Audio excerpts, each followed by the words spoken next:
Keur naon niat teh? Keur nyambungkeun ati anu poho ka Allah. Ulah sakadar nyambung ati ka makhluk. Tapi kudu parat ka Allah. Kunaon diparatkeunana? Ku niat. Eta kajen teuing jalma anu iman ka Allah dina waktu ngalakonan kahadean atawa katakwaan atina teu niat lillahi ta'ala. Eta kabeh kahadean jeung katakwaanana kabehanana ngalumuk we eueuh hargaan. Naon sababna? Sabab teu nepi. Salat teu nepi, puasa teu nepi, barang bere teu nepi. Naon sababna? Da eueuh niat. Najan rupana rupa ibadah, hukumna teh jadi hukum adat. Rupana rupa ibadah, ngan jadi.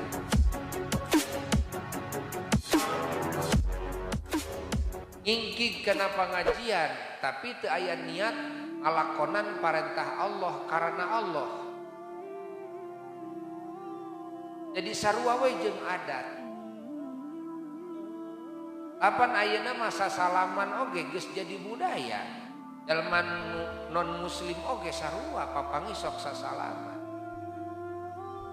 Senyum kan, senyum manis dihareupeun sasama, hareupeun babaturan, da kabehana ge sarua, kafir muslim osok kitu.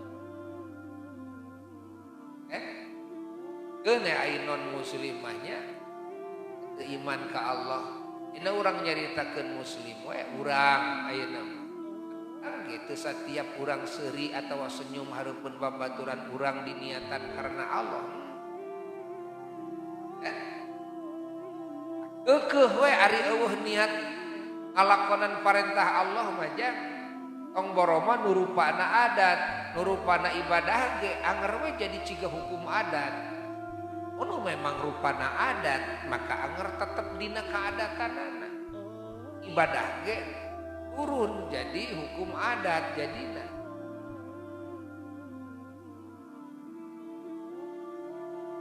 Matak di dieu urang kafahami ayeuna pangna diparentahkeun ku Allah sagala ngalakonan parentah Allah karena Allah. Supaya naon? Supaya ieu pengorbanan perjuangan gawe urang ucap urang teh kabeh kunaon ditepikeun anak kuliah.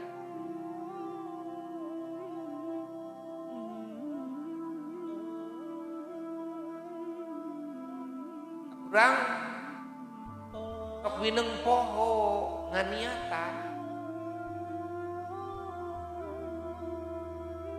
Kusabab jelema tempat poho keheran lamun jelema poho dina nganiatan, dina warna-warni pagaweanana. Maka Imam Syafi'i radhiyallahu taala anhu mantenanana surti nilik kana galib-galibna jelema dengan cek keterangan bahwa al-insan mahallul khata' wan nisyan, jelema teh tempat salah jeung tempat poho. Dengan niatan karena Allah teh poho deui kan jadi loba gawe anu eueuh niatan karena Allah akhirna teh. Maka ku Imam Syafi'i dihimbau supaya diucapkeun niatna. Ucapkeun atuh niatna. Naon diucapkeun teh? Heueuh meh ngingetan kana ati. Waitul wudu'a warta meh ngingetan kana ati. Ati teh panceg ucapkeun kuletah. Eda ujung ku ati wungkul. Da geuning sok aya tumpah pemuda gitu kan.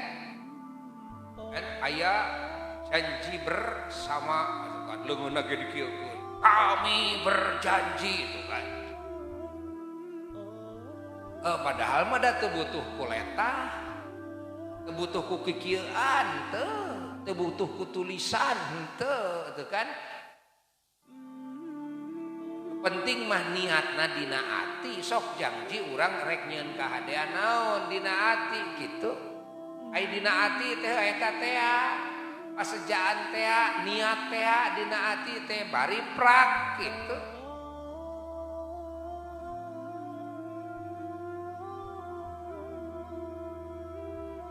arah naon atuh ayeuna mah diucapkeun segala rupa ditanagaan kami berjanji nah kan arah naon ameh teges tah kana ati tujuan teh jadi teges gitu kan nyaan gitu adak tah tujuan teh matak urang paham ayeuna ainggan ku Imam Syafi'i atuh dihimbau urang lamun ngalakonan kahadean naon bae ulah ukur niat dina ati wungkul meh teges ucapkeun kuletah nawaitul wudu'a kan niat abdi wudu kan fardhan lillahi ta'ala fardu karena Allah ta'ala pan teges kana atina oge nyambung ka pangeran tuh ari teges mah atina jadi ucapkan ke orang, apa orang mengeningan hati teh menikah sok keluar leor, hati teh gitu,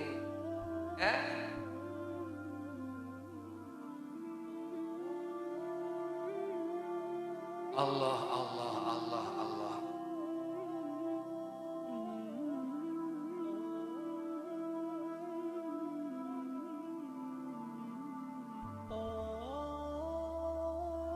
Nyahoan ku urang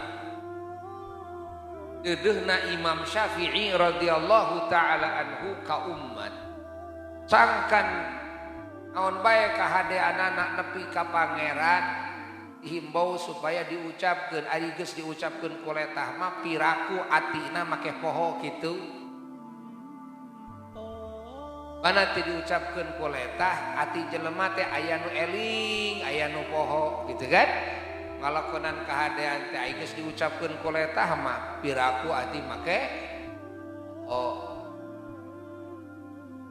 tak sunat dawan Imam Syafi'i radhiyallahu ta'ala anhu ngucapkeun niat teh sunat ai niat mah sebenarnya dina ati ge cukup anpangna diucapkeun teh meh teges meh nepi ka Allah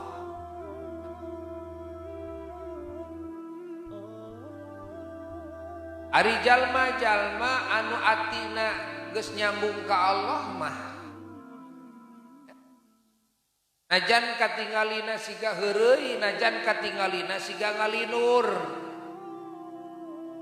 jalma nu atina geus nyambung ka Allah nganteng atina ka Allah dan nu kitu mah kabehana ge keur ibadah ngarenghabna keur ibadah sarena ibadah nu kitu mah ngobrolna ibadah heuh ngarenghapna ge ibadah nu kitu mah naon sababna da atina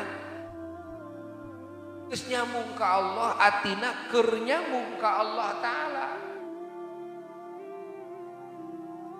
jadi lamun dongeng zaman baheula zaman sahabat zaman tabi'in zaman tabi'in harita jalma-jalma lamun salat lamun wudu teu kakadenge ucapan niat teu katingali kunyemna bibir dina ngucapkeun niat cukup ku ati wungkul atuh da alamna harita majang alam ati areling kabeh ka pangeran ari Imam Syafi'i apan uninga kan uninga ayeunana jelema anu asup Islam teh apan ti dieu beuki loba teu kan gogoda beuki dieu beuki loba tuh dituna ya dituna tanggung jawab para ulama ayeuna beuki leungit Ari umat Islam beki loba gitu kan, ari gerakan para ulama dina ngabina umat beki saeutik. Kapan teu saimbang jeung jumlah jelema anu Islam muslimin di ditu di dieu engke naon anu bakal terjadi? Nu bakal terjadi ya umat Islam kurang narima pendidikan. Di mana kurang narima pendidikan? Komo pendidikan ati rek kumaha bisa eling salalawasna ati ka Allah. Kan? Geus kataksir tak ku Imam Syafi'i eta. Pisan cek urang teh kitu, pisan.